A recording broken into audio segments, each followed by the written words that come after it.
और चलिए सीएम विष्णुदेव साय क्या कुछ कह रहे हैं, सीधे ले चलते हैं। कि कमर टूट गई है, अंतिम सांसें ले रहा है। और आज का ये दिन बड़ा ऐतिहासिक दिन है कि आज हमारे प्रदेश के डीजीपी श्री अरुण देव गौतम, एडीजी नक्सल ऑपरेशन विवेकानंद जी, अभिषेक सांडिल आईजी और आईटीबीपी के अनवर इलाही के समक्ष जो एमसीसी जोन का सीसी मेंबर रामधेर अपने साथियों के साथ आज पुनर्वास कर रहा है। हिंसा और गोलीबारी की भाषा को छोड़ के विकास की मुखधारा से ये जुड़ रहे हैं और ये जानकारी देने के लिए आज हम लोग यहाँ पर आए हैं। रामधेर 1,05,00,000 का इनामी है। उसी तरह से उसके साथ चंदू उर्फ नरेश, अनीता उर्फ ललिता, प्रेम उर्फ उमराव, जानकी उर्फ प्रेमा, राम सिंह उर्फ संपत, सुकेश उर्फ रंगा, शीला उर्फ बैसंती, लक्ष्मी उर्फ मनीता, योगिता उर्फ लच्छी, सागर उर्फ रेनू, कविता उर्फ मासे। और भी इनके नाम है लेकिन मैं एक बता रहा हूं।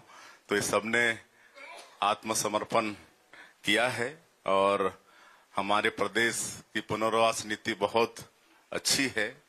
हमारे आदरणीय गृह मंत्री जी कई प्रदेशों में भ्रमण किए अधिकारियों के साथ और वहां की पुनर्वास नीति का अध्ययन करके एक अच्छी पुनर्वास नीति यहाँ पर हम लोग बनाए हैं और उसी का परिणाम है कि आज 2 वर्षों में मतलब 4,000 से ज्यादा आत्मसमर्पण और गिरफ्तार जिनका हुआ है, ऐसे माओवादियों की संख्या है। और हमारे जवानों ने मजबूती के साथ लड़ाई लड़ी है तो 500 से ज्यादा माओवाद न्यूट्रलाइज भी हुए हैं। और हमारी जो नई पुनर्वास नीति है उसमें कई अच्छे प्रावधान किए गए हैं। एक तो जो आत्मसमर्पित नक्सली हैं उनके लिए हम लोग अलग से 15,000 प्रधानमंत्री आवास उसकी स्वीकृति कराए हैं और उसका भी निर्माण हो रहा है। कोई गांव अगर पूरी तरह से नक्सल मुक्त हो जाता है और वो प्रस्ताव करके दे देते हैं तो वहां पर 1 करोड़ का विकास का काम शासन से मिलेगा। हम लोग नई उद्योग नीति भी बनाए हैं। नई उद्योग नीति वर्ष 2024-30 उसमें भी ऐसे नक्सल समर्पित, नक्सल पीड़ित जो लोग हैं उनके लिए विशेष प्रावधान किया गया है। और अभी तक लगातार सुरक्षा कैंप भी खुल रहे हैं तो 400 से ज्यादा गांव आज आबाद हो चुके हैं। और एक नियत नीलानार योजना हम लोगों ने शुरू किया है, आपका सुंदर गांव, उसका हिंदी अनुवाद होता है और उसके माध्यम से आज सुरक्षा कैंप खुल रहे हैं और 400 से ज्यादा गांव में हम लोग सरकार की योजनाओं को वहां पर पहुंचाने में सफल हो रहे हैं। वहां पर सड़कें बन रही हैं, बिजली पहुंच रही है, पानी पहुंच रहा है। वहां पर पहले गोलीबारी की आवाज आती थी, अब स्कूल की घंटियां बज रही हैं, अस्पताल भी खुल रहे हैं। पहली बार वहां पर आपका स्वतंत्रता दिवस में कई जगह ध्वजारोहण भी हुआ है। पिछले चुनाव में भी निर्भीक होकर लोग भाग लिए हैं और दूरसंचार के साधन वहां पर खड़ा कर रहे हैं। राशन कार्ड वहां बनते नहीं थे तो राशन पहुंचने का तो सवाल नहीं था, तो राशन भी पहुंचा पाने में हम सब लोग सफल हो रहे हैं। और अगर कोई आत्मसमर्पण करता है तो उनको 3 साल तक 10,000 रुपये आर्थिक सहयोग करते हैं, उनका स्किलिंग कराते हैं, रोजगार से जोड़ने का काम हम लोग कर रहे हैं। सुशासन तिहार के अंदर हम लोग कई जगह हम खुद भी गए, हमारे गृह मंत्री जी भी गए स्किलिंग सेंटर में जहां पर उनका स्किलिंग हो रहा है। और अभी तो जगदलपुर के अंदर में एक पंडुम कैफे भी खोले हैं। जो पीड़ित हैं, जो आत्मसमर्पित हैं, दोनों मिलकर एक पंडुम कैफे जिसका शुभारंभ करने का सौभाग्य हमको मिला। तो इस तरह से आज गोलीबारी की भाषा छोड़कर विकास की मुख्यधारा से जुड़ रहे हैं और मुझे पूरा विश्वास है कि हमारे माननीय प्रधानमंत्री जी और गृह मंत्री जी का संकल्प पूरा होगा।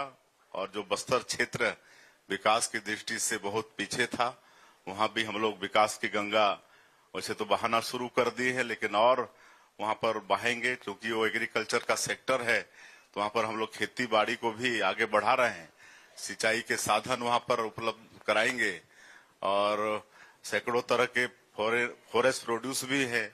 तो फॉरेस्ट प्रोड्यूस का मतलब प्रोडक्ट का वैल्यू एडिशन भी करके लोगों को छोटा छोटा उद्योग धंधा से जोड़ने का काम वो भी हम लोग शुरू किए हैं। पशुपालन पर भी उस क्षेत्र में जोर दे रहे हैं और पूरे बस्तर और सरगुजा संभाग में पर्यटन की भी अपार संभावनाएं हैं। तो पर्यटन को भी हम लोग उद्योग का दर्जा दिए हैं।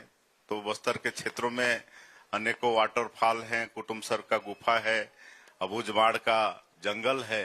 और एक सौभाग्य का विषय है कि जो अंतर्राष्ट्रीय पर्यटन संस्थान है वो 60 देशों में 20 बेस्ट विलेज का चयन किया है। उसमें एक गांव हमारा मतलब धुड़मा रास है। ये हमारे छत्तीसगढ़ के लिए सौभाग्य का विषय है। और होम स्टे भी काफी फल फूल रहा है। तो होम स्टे को भी हम लोग उद्योग में शामिल किए हैं। उस तरह से आगे चल के छत्तीसगढ़ के बस्तर क्षेत्र में भी बहुत विकास होने वाला है। तो आज का ये दिन छत्तीसगढ़ के लिए और विशेषकर नक्सलवाद उन्मूलन की दृष्टि से बहुत ऐतिहासिक दिन था। इसलिए हम सब लोग सोचे और गृह मंत्री जी के साथ यहाँ आप लोगों के बीच में हैं। मैं एक बार फिर सभी इलेक्ट्रॉनिक्स मीडिया और प्रिंट मीडिया के बंधुओं का धन्यवाद करता हूँ। सर, मेरे एक सवाल है कि आपके समर्थन पर देखने को मिला कि नक्सलियों ने हथियार छोड़कर संविधान की किताब को थामा। तो क्या आप हथियारों पर भरोसा हटाकर संविधान पर, राज्य सरकार की पुनर्वास नीति पर भरोसा जता करके नक्सली अब आत्मसमर्पण कर रहे हैं और देश भर में एक बड़ा संदेश भी दे रहे हैं? जी बिल्कुल, संविधान पर उनका विश्वास बढ़ रहा है। और जैसा पिछले साल से हम लोग और प्रयोग कर रहे हैं। एक तो बस्तर ओलंपिक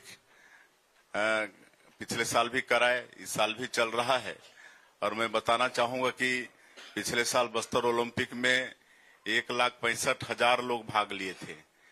इस बार वो संख्या बढ़कर 3.25 लाख हो गया है। इस बात से आप अंदाजा लगा सकते हैं कि उस क्षेत्र के हमारे लोग, हमारे युवा नक्सलवाद से मुक्ति चाहते हैं और विकास की मुख्यधारा से जुड़ना चाहते हैं।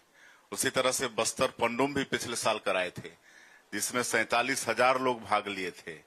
और इस बार फिर हम लोग बस्तर ओलंपिक के बाद में बस्तर पंडुम कराना चाहते हैं, कराएंगे। तो हमको पूरा विश्वास है कि जिस तरह से बस्तर ओलंपिक में ज्यादा संख्या में भाग लिए हैं, तो बस्तर पंडुम में भी संख्या बहुत बड़ी होगी।